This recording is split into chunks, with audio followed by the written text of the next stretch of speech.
everybody, welcome to Down Home Backyard Gardening. I had a couple subscribers ask me to basically do a video on how I thin out my tomato plants. Now, I might do this completely different than other people, and if I do, please put your way of doing them down in the comments. But I'm gonna go over how I thin out my tomato plants, and then also go over a few tomato 101 knowledge. Yeah, knowledge. Let's grow.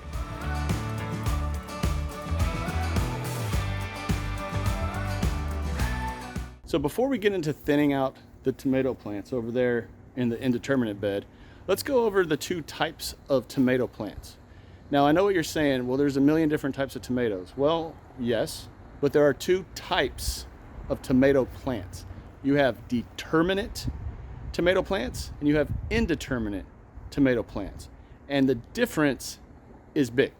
So for a determinate tomato plant, they're not gonna get very tall. They have basically a determined height, 3 to 4 feet. These are usually your cherry tomatoes, your Romas, those kind of tomatoes. And another big difference for a determinate is that they'll normally put on all their fruit in one hit, and then the plants are pretty much done.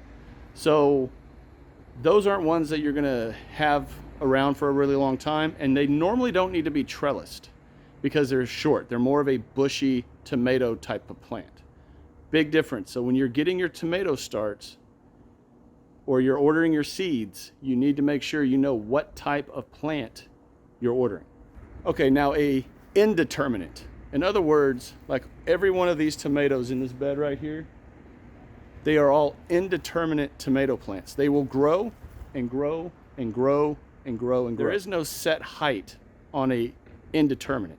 Now normally 7, 8 feet, but they can grow very long. The biggest thing to me, besides the fact that these things grow and grow and grow, that's different from a determinate tomato plant, is that these plants will put on fruit throughout the entire growing season. As long as you're taking care of them, giving them lots of fertilizer, amendments, things of that nature, your indeterminate plants will continue to grow and grow and grow and produce fruit throughout the entire growing season. So again, make sure you know what type of plant you are ordering or you are buying at say Lowe's or Home Depot, because indeterminates need a trellis system. They will continue to just grow. So you want to get them up off the ground, make them grow vertical so you can save more space for other plants. So let's get into the thinning process. Now, what I meant by this is I produced a YouTube short a couple weeks ago, and I basically said, how many of y'all put a whole bunch of seeds in one little hole and then grow everything? Well, that's what I do when I grow my seeds in seed trays. I want as many seeds growing so I have more possibilities of germination. Now, what I don't do, that I think a lot of people probably do, most people will thin out your starts in the trays before you put them in the ground. I kind of do it different. I want to put all the starts that I can in the ground. That way I have the best possibility of everything growing out here, and then I can pick which plant I like the most, which one looks the best, the healthiest, the strongest, the tallest. So this is where I'm a little different than I think most gardeners. I thin in the garden. I don't thin in the trays. So if you see right here, I've got I have 5 different tomato plants right here in this one little cluster. And what I've already done is I've already trellised this one because this one looked the strongest to me. So now what I'm going to do, I don't want all of these tomato plants sucking up all the nutrients and the water from this plant, stunting its growth. So these have got to come out. So that's what I'm going to do right now. Get a pair of shears right at the base. In fact, I'll dig it out just a little bit.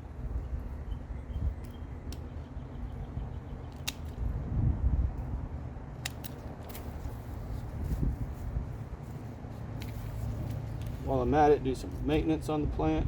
Take off those bottom limbs. Take off the sucker. And then we are done. That is how I thin them out. Very simple, very quick, very easy. But again, you are choosing which plant you want to continue to grow, to survive. Now I know what I just did probably horrified a lot of people. Oh my gosh, why are you killing the plants? That's a great question. I don't have anyone to give these plants to, or I would dig them up. I would dig up the ones that I want to get rid of, put them in a pot, and give them away. But I don't have anyone to do that. I don't have anyone to take them. So that's why I cut them the way I do.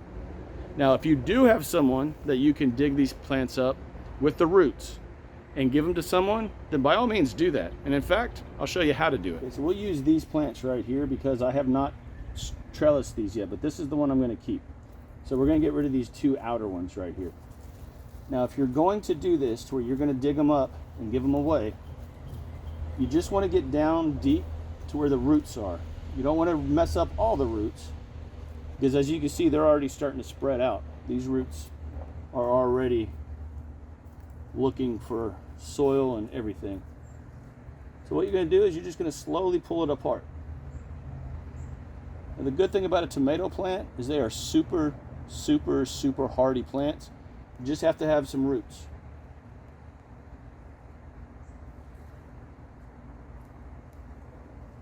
So there, that's enough root system. And when I put this in the next pot, I'm going to bury it all the way up to here. And then all these little hairs on here can become roots also. So that's one down. I'm going to go ahead and dig out that other one.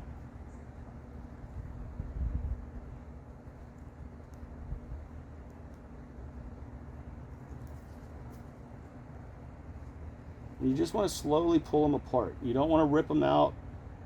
You want to cause as little damage as possible. But there we go. Super healthy plant right there.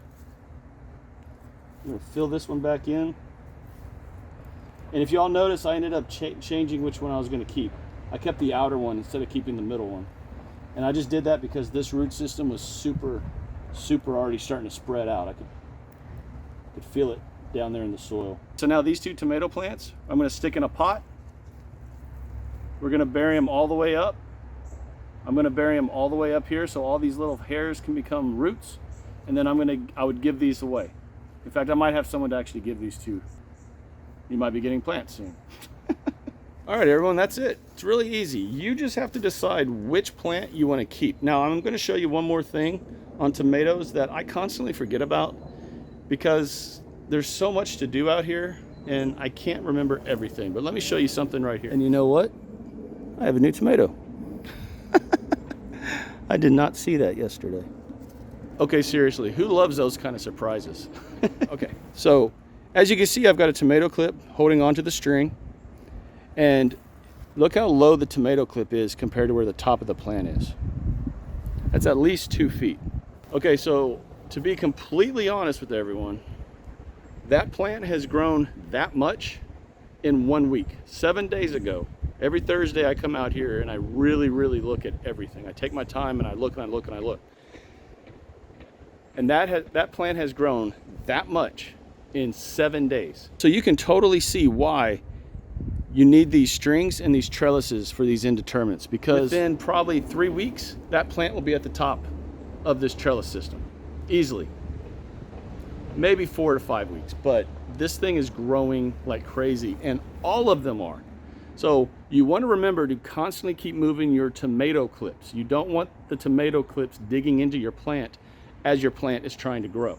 So remember, when you are trellising like this, you have to continuously continue. You have to continuously move the tomato clips. Very important. All right, everybody, and that's the video. I hope you all learned something from it. I hope I answered the questions to the 2 viewers that asked me to do this video. And hey, everyone, I love this. This is, I think, the second video within a month or two that has been inspired or requested directly from subscribers, from viewers. So if you all have comments, if you all have suggestions or ideas, please send them to me. I read everything. I try to respond to everything. And I really enjoy the interaction with everybody. That's all I got. Everyone take care. God bless. Continue to shine bright and harvest hard. And I'll talk to y'all again real soon.